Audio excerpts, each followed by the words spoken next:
என்னங்க, நடந்ததையே நினைச்சு யோசிச்சுட்டு இருக்கீங்களா? இப்படியே இருந்தனா அடுத்து நம்ம என்ன பண்ணலாம்? அடுத்து நம்ம எங்க போறதுன்னு எப்படிங்க முடிவெடுக்க முடியும்? ஏங்க, அதெல்லாம் மறந்துடுங்க. அதெல்லாம் மறந்துட்டு முதல்ல வெளியே வாங்க. இங்க பாருங்க, உங்களுக்காக நான் இருக்கேன்.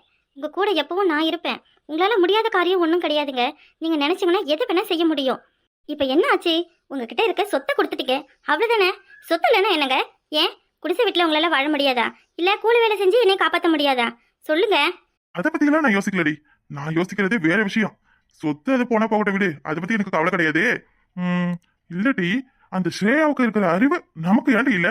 அதுதான் இப்ப என்னோட யோசனையே. என்னங்க, என்ன அறிவு? என்ன அவளை மாதிரி எல்லாரையும் இப்ப ஏமாத்த சொல்றீங்களா? சொல்லுங்க. ம்.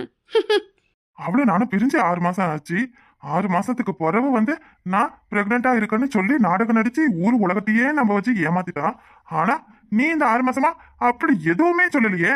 அதுதான் எனக்கு ஆச்சரியமா இருக்கு. அப்ப என்னையும் அவளை மாதிரி அப்படி இருக்குன்னு சொல்லி ஏமாத்த சொல்றீங்களா? என்ன நீங்க?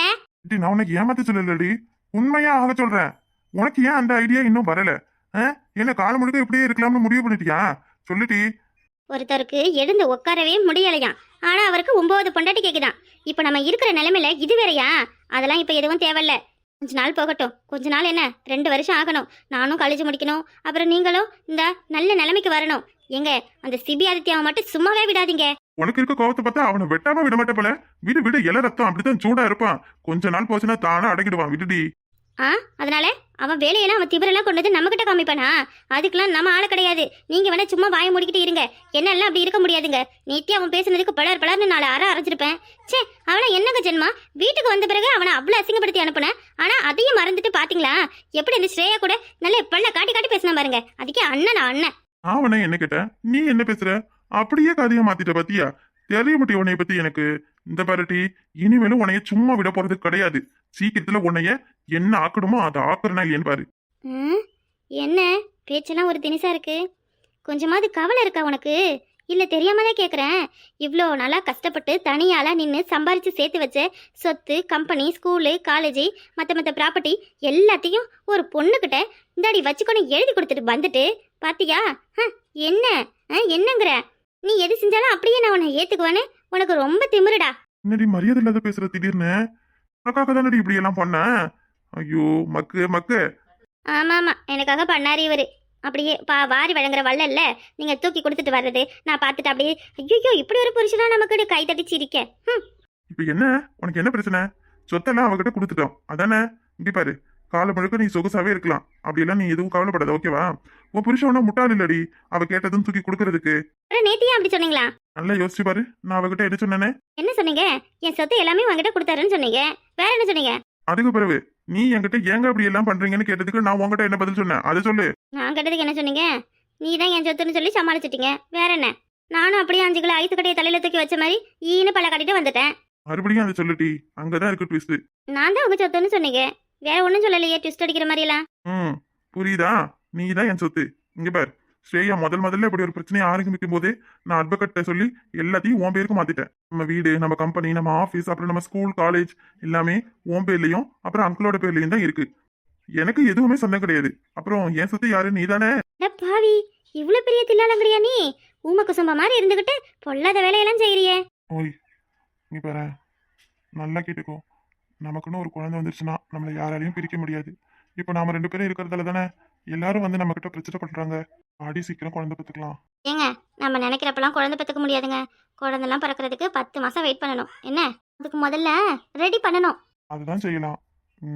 ஏண்டி வேணாமா? உனக்கு இஷ்டம் இல்லையா? என்னன்னு தெரியலடி, ஸ்ரேயா இது உன் குழந்தைன்னு சொன்னதுல இருந்து நமக்குன்னு ஒரு குழந்தை இல்லையேன்ற ஒரு ஏக்கம் வந்துருச்சு எனக்கு. ஸோ சார் இப்போ என்ன முடிவு பண்ணிருக்கீங்களா? என்ன முடிவா? என்னோட முடிவு சீக்கிரம் நாம அப்பா அம்மா ஆகணும். பூங்கூட நான் கூடி இருந்திட எனக்கு ஜென்மம் ஒண்ணு போதுமா? 100 சென்மம். எவ்வளவு நேரம் தான் இப்படியே ரொமான்ஸ் பண்றது? எப்போ பெட்ரூமுக்கு போறது? என்ன இப்படி தூக்கி வச்சுக்கிட்டா நான் எப்படி வர்றதா? இறக்கி விட்டதேன். இறக்கி எதுக்கு விடணும்? நானே தூக்கிட்டு போறேன். அப்போ இன்னைக்கு ஜாலியா ஜிம்கானதே. ஐயோ, ஆளை பாரு. இப்படி கை வச்சா சின்னுங்கிறது, அப்புறம் எங்க கூச்சமா இருக்குங்க விடுங்க அப்படிங்கறதெல்லாம் இப்போதைக்கு என்கிட்ட நடக்காது சொல்லிட்டேன்.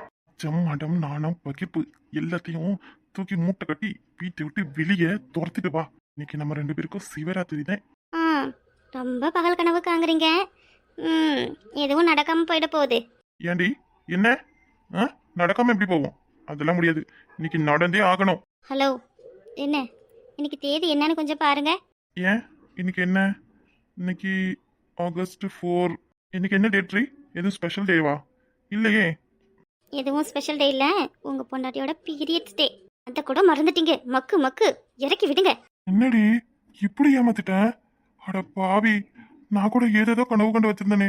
அப்ப அவ்வளவுதானா? அவ்வளோதான். இன்னும் ஒரு 4 நாளைக்கு எதுவும் இல்லை. 4 நாளா? ஏண்டி இதெல்லாம் யாரடி கண்டுபிடிச்சா? ஐயோ, பொண்டாட்டியோட அருமையை தெரிஞ்சுக்கிறதுக்காகவே ஆண்டவன் மாசம் மாசம் இப்படி ஒண்ணு கண்டுபிடிச்சு வச்சிருக்கான். இறக்கி விட்டீங்கன்னா நான் போய் அடுத்த வேலையை பார்ப்பேன். பரவாயில்லடி, இப்ப என்ன 3 நாள் தானே, எவ்வளோ நாள் வெயிட் பண்ணியாச்சு. இந்த 3 நாள் வெயிட் பண்ண மாட்டேனா? ஆனா முடிஞ்சதுக்கு அப்புறம் நிச்சயம் இந்த மாசம் நாம அப்பா அம்மா ஆகுறோம். ம் பார்க்கலாம் பார்க்கலாம். எங்க நம்ம எங்கேயாவது 2 பேரும் தனியாக ஒரு லாங் ட்ராவல் போயிட்டு வரலாமா? இப்போ நம்ம லைஃப்பில் நிறைய பிரச்சனையை பார்த்துட்டோம். நம்ம 2 பேரும் கொஞ்ச நாள் தனியாக போய் எங்காவது இருந்துட்டு வரலாமா? ஹனிமூன் போலாம்னு சொல்லு. ஏன்டி இப்படி சுத்தி அழைச்சு பேசுற? நேர சொன்ன என்ன? நான் என்ன கோச்சுக்கவா போறேன்? தாராளமா கூப்பிட்டுட்டு போறேன். எங்க போகணும்? பாண்டிச்சேரி போகலாமா? பாண்டிச்சேரி போயிட்டு அங்கே சன்ரைஸை பார்த்துட்டு வரலாமா?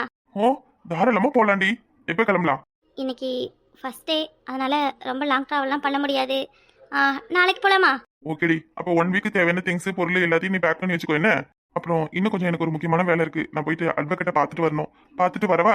இங்கே போகும்போது நாம மட்டும் தனியாக போனால் ஜாலியாக இருக்காதுங்க. நம்ம சொல்லுடி, யாரை கூப்பிட்டுட்டு போனோம்? தாராளமா கூப்பிட்டுட்டு போல. தேவா மாமாவையும் ஜோதி அக்காவையும் கூப்பிட்டுட்டு போகலாமா? ஓகேடி, அப்போ நம்ம இன்னைக்கு கிளம்பி அங்க போயிடலாம். அப்புறம் அவங்கள அங்க இருந்து கூப்பிட்டுட்டு நம்ம பாண்டிச்சேரி போலாம். என்ன ஓகேவா? தேங்க்யூங்க. கொண்டாட்டி என்ன கேட்டாலும் செஞ்சு தரீங்க. எப்பா இப்படி ஒரு புருஷன் கிடைக்க கொடுத்து வச்சிருக்கணுங்க. ஆனா நீதான் நான் எது கேட்டும் செய்ய மாட்டேங்கிறீங்க. சரி, அதுதான் பலனது பட்டது எதுவும் நடக்கல. ஏதாவது பார்த்து பண்ணா கொஞ்சம் நல்லா இருக்கும். கொடுக்கு கொடுக்கு. மூஞ்ச பாரு. அத்தை, கலையும் கண்மணியும் எத்தனை மணிக்கு வராங்க? நான் ஆரத்தி எல்லாம் எடுத்து ரெடியா வச்சிருக்கத்தே. சாம்பார் வச்சுட்டேன், ரசம் வச்சுட்டேன், அப்புறம் வடை பாயசம் அப்பெல்லாம் எல்லாம் செஞ்சுட்டே. வேற எதுவும் செய்யணுமா? பாருமா, என்னைக்கும் இல்லாத இன்னைக்கு தடப்படல் விருந்து போல இருக்கு. என்ன உன் அக்கா வீட்டுக்கு வராங்கன்னு ரொம்ப ஜாலியா இருக்க போல. பெருமாட்டை சொல்லி விட்டுட்டியா? பெருமாட்ட சொல்லியிருக்கேன். பெருமா இன்னைக்கு வயல்ல ஏதோ விதை போடுறாங்களாம், அதனால வர முடியாது, நாளைக்கு வாரேன்னு சொல்லியிருக்காங்க. அம்மா ஜோதி பாவமா, அவ இம்புட்டுனாலதான் ஏதோ ஆக வேலைலாம் பண்ணிக்கிட்டு கிடந்தா.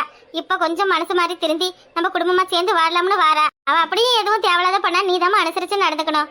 அத்தை, என்னத்த அதெல்லாம் நான் பாத்துக்கிறேன். அது பரவாயில்ல, விடுங்க, ஒன்றும் பிரச்சனை இல்லை. அக்காவும் தங்கச்சியும் என்னைக்கும் ஒத்துமையா சந்தோஷமா இருக்கணும். இப்படி எல்லாம் கொடுப்பனா யாருக்கு அமையும்? ஒரே வீட்டுல அக்கா தங்கச்சி அண்ணன் தம்பிய கல்யாணம் பண்ணிக்கிட்டு சந்தோஷமா இருக்கிறதுலாம் யாருக்கும் கொடுத்து வச்சிருக்காதடி. நீ அம்மா பாவம், அங்க தனியா என்ன பண்றான்னு தெரியல. அதுக்கு வேற இப்ப நிறைய ப்ராப்ளம். ஆமாயா, நீ வேற ஆதி தம்பிக்கு ஏதோ பிரச்சனைன்னு சொல்ற. என்னதான் ஆச்சு? என்னதான் நடக்குது? 2 பேரும் தனியா அங்க என்ன செய்யறாங்க? என் ஆபீஸ்ல இருக்கான எம்டின்னு ஒருத்தவன் சிபி ஆதித்யா. அவன் வந்ததுல இருந்து அபியோட லைஃப்ல தினமும் பிரச்சனை தாமா. அது பாவமா, முன்னாடி ஸ்ரேயான ஒருத்தி கூட இருந்தால, அவ என்னமோ திடீர்னு வந்து நான் பிரெக்னெண்டா இருக்கேன், எனக்கு ஏதாவது பண்ணு அப்படி இப்படின்னு கேஸ் எல்லாம் கொடுத்தாப்புல இருக்கு. அப்புறம் என்னாச்சு? என்னங்க என்ன சொல்றீங்க? அம்மா ஜோதி பாவம், 2 பேரும் ரொம்ப கஷ்டப்பட்டுட்டாங்க. பாத்தீங்களா, கனி நம்ம கிட்ட ஒரு வார்த்தை கூட சொல்லலையே இத பத்தி. ஜோதி இதெல்லாம் எப்படி சொல்லுவாங்க? வரவு என்ன சாமியாச்சு? 2 பேருக்கும் எதுவும் பிரச்சனை எதுவும் இல்லல்ல? இல்லம்மா, அது என்ன பண்ணான்னு தெரியல. நானும் அப்புறம் அதை பத்தி எதுவும் கேட்கல. நேர்ல தான் அதையே போய் பார்த்துட்டு வரலாம்ட்டு இருக்கேன். அப்புறம் கண்மணியும் கலையும் வராங்க. அதையும் வீராவும் நம்ம வீட்டுக்கு வர சொல்லுங்களேன். கொஞ்ச நாளைக்கு எல்லாரும் ஒன்னா இருந்தா எந்த கஷ்டமும் தெரியாது. நீ சொல்றதும் சரிதாமா, எல்லாரும் ஒன்னா இருக்கிறது தான் சந்தோஷமே. என்ன நல்லவனே, வாடா வாடா. என்ன எனக்கு பின்னாடி கல்யாணம் பண்ணி நீ அப்படாயிட்ட சீக்கிரம். ஓடி போய் ஆரத்தி எடுத்துருவாமா. அதெல்லாம் வேண்டாம் விடு விடு விடு. எதுக்கு இந்த ஃபார்மாலிட்டி எல்லாம்? 3 நாள் கழிச்சு வீட்டுக்கு வரீங்க, நம்ம எல்லாரும் இப்பதான் ஒன்னா இருக்க போறோம். ஆரத்தி எடுத்து உங்களை வர வைக்க வேணாமா என்ன? இல்ல பரவாயில்ல, அதெல்லாம் எதுக்கு. ஆமா வந்து உட்காரு. ஜோதி நல்லா இருக்கியா? நல்லா இருக்க கண்மணி. அத்தை, நீ பிரெக்னெண்டா இருக்குன்னு சொன்னாங்க, உடம்பு இப்ப பரவாயில்லையா? அம்மா கண்மணி, அதெல்லாம் இப்ப எதுவும் கேட்க வேண்டாம். ஏமா ஏன்? இல்ல அதெல்லாம் எதுவும் இல்லப்பா. என்ன ஜோதி? ஏன் இல்ல, திடீர்னு உடம்பு முடியாத போச்சு. உடுங்க இப்ப இல்லைன்னா என்ன, அடுத்து 2ஆ பாத்துக்கலாம். அதுக்கெல்லாம் எதுக்கும் கவலைப்படக்கூடாது. என்ன மணியை வெளியூர் அங்க எங்க நீங்க கூப்பிட்டு போனா என்னடா? வேலை ரொம்ப அதிகம்டா, அதனாலதான் எங்கேயும் அழைச்சிட்டு போல. சரி வந்து நின்னுகிட்டே இருக்கீங்க, வாங்க உட்காருங்க. ஏய் உட்காத்தி. ஏய் உங்களோட நாளா என்னை எவ்வளவு வேலை வாங்கின, இந்த இனிமே இருக்கட்டி உனக்கு. என்னடா இதெல்லாம் பேச்சு? என்ன பேச்சு? ஆமாமா, அங்க போய் இருந்தா ஓவர பாடுபடுத்தி எடுத்துட்டாமா. இனிமே ராசா கடக்க ஜாலியா இருப்பம்மா. பாரு, இனிமே எங்க போற இங்க வர என்ன செய்யற அப்படி இப்படின்னு எதுவுமே கேட்க கூடாது. யாராச்சும் என்ன இந்த வீட்டுல நீ சாப்பிடலனாலும் சரி சாப்பிட்டாலும் சரி, ஏன் சாப்பிடல ஏன் சாப்பிட்டான்னு நான் எதுவும் கேட்க மாட்டேன்டியே. பாட்டுக்கு உன் பக்கம் இருந்துக்க வேண்டியதா என்ன, புரியுதா?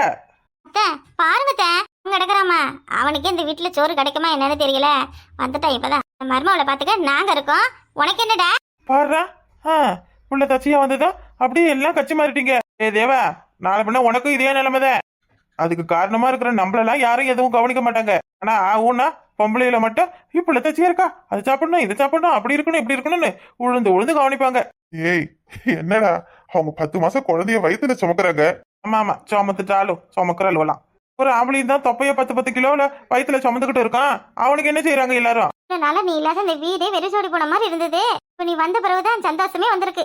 ஐயா இருக்கிற இடம் எல்லாம் நல்ல கலகலன்னு எல்லாம் சிரிச்சுக்கிட்டு தான் இருப்பாங்க. எங்கம்மா ஆச்சி இருந்தால, ஆச்சியா காணாம எங்க போயிட்டா? ஆச்சி பக்கத்துல கோயில் வரையும் போயிருக்காங்கடா. அவளை பார்க்கதான் நான் வந்தேன். என்னை விட்டுட்டு 4 நாள் இங்க இருந்துட்டா பத்தியா? இப்ப இல்லாத 4 நாளா இவ என்னைய போட்டு பாடுபடுத்தி எடுத்துட்டாமா. அவனையே பாடுபடுத்தி எடுத்தனா? அங்க இருக்கிற வரைக்கும் உனக்கு எல்லாமே நான் தாண்டி செய்வேன். எப்பவும் உன் கூடவே இருப்ப. எது வேணாலும் என்னை கேளுன்னு சொல்லிட்டு இங்க வந்து என்ன நீ அப்படியெல்லாம் எனக்கு வேலை பார்த்ததுன்னு தெரிஞ்சா உங்க அம்மா உன்னை எதுவும் சொல்லிடுவாங்கன்னு பில்டப் காட்டுறியா? ஆமாடியா, ஆமா பில்டப் தான் காட்டுறேன். என்ன உன் சோக்குல அங்க செல்லுபடி ஆகாது, போப்பா. அது சரி, வாங்க எல்லாரும் முதல்ல ஒன்னா சேர்ந்து சாப்பிடலாம். சாப்பிட்டுட்டு அப்புறம் போறவு உட்காந்து பேசிக்கலாம். என்ன சத்தியமா 2 பேரும் உட்காருங்க, நான் சாப்பாடுலாம் எடுத்து வந்து சாப்பாடு வைக்கிறேன். இல்ல பரவாயில்ல, நானும் வர வாங்க. இல்லம்மா, உன் அக்கா இப்பதான் வந்திருக்கா, அவ கூட கொஞ்ச நேரம் உட்காந்துரு. காலையில இருந்து சமையல்லாம் நீ தானே செஞ்ச. நானும் வரத்தேன். இந்தா அங்க இருந்த வரை இவரு நீ எழுந்திருக்க கூட விடல. மாசமா இருந்தா என்னத்த எந்த வேலையும் செய்யக்கூடாதா? அப்படியே படுத்தே தான் இருக்கணுமா என்ன? நல்லா படுத்து எனக்கு சோம்பேறியா எடுத்துட்ட. சாப்பாடுலாம் எடுத்துட்டு வந்து கொடுங்க, நான் எல்லாருக்கும் பரிமாறுறேன். சரிம்மா கண்மணி, சரி நான் எடுத்துட்டு வரேன், நீ எல்லாருக்கும் பரிமாறு.